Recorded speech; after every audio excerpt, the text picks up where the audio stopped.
Luminar is quickly growing to be one of the most popular editing softwares out there for beginners. And the reason why is because it has some amazing features. Some people will love it, some people struggle with parts of it. And today I'm going to break down all of the pros and cons of these so that you can make up your own mind.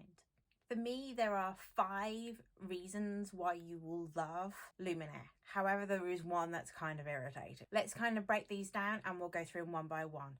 First of all, Luminar is absolutely great at giving you the features it needs to be able to correct photos. Human error is a pain in the ass, and there's nothing worse than having your photo ruined by certain aspects. So the sky just wasn't what you expected on the day. Can't really change the weather, but we can change the sky. So being able to replace it with something a little bit more dramatic, you get the photo that you particularly want without having to do much more with it. Missing the shot because your camera settings are slightly off, so you miss focus, or it isn't quite as sharp as you wanted, or you didn't set your aperture particularly the way you wanted it, and you didn't get that bokeh effect that you were looking for. These can all be done in post-processing with the power of the AI technology available to us. Correcting these human errors, whether it's camera settings or just the environment not playing fair, can be an amazing situation, and it helps you get the shot that you're looking for. It's a damn sight cheaper than Adobe.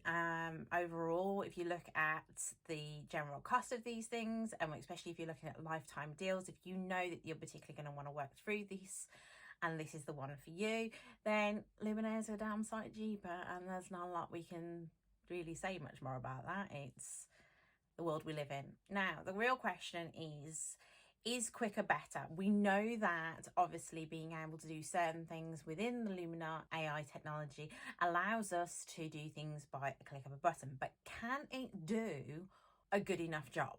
That's kind of like the question. And if you want to go more into depth, then you need to check out this video on Luminar versus Lightroom. Obviously, with Lightroom, you're going to have a much steeper learning curve, but it is possible to do everything that we want to do here using Adobe technology. So go check that one out if you're more interested in knowing the professional outcomes of these things.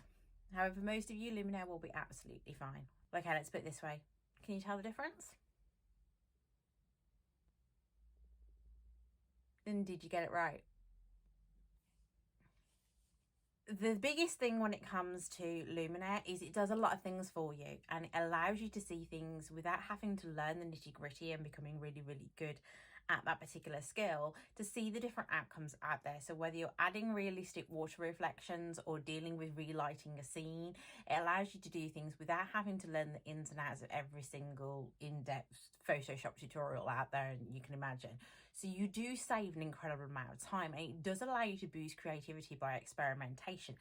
However, it doesn't teach you how it's done, and therefore you're limited with what the technology will do. Is it as important to be able to get the creativity to learn what could be done? I think it's great for beginners, but if you want to be able to fine tune that and be able to bring it down to getting very, very particular and precise things, then you're going to need to know how it's done, and Luminar will not teach you how to do that. So that's weighing up, I think, where you are on your skill set. Finally, the biggest thing that comes back to this is Luminar at the moment is desktop only. I think it's going to be the biggest drawback people have, and I can see people wanting for being able to do this on tablet quite soon, and I think that it's one of the things they're going to have to think about going forward. Is Luminar good enough for you? Let me know in the comments below. See you next time.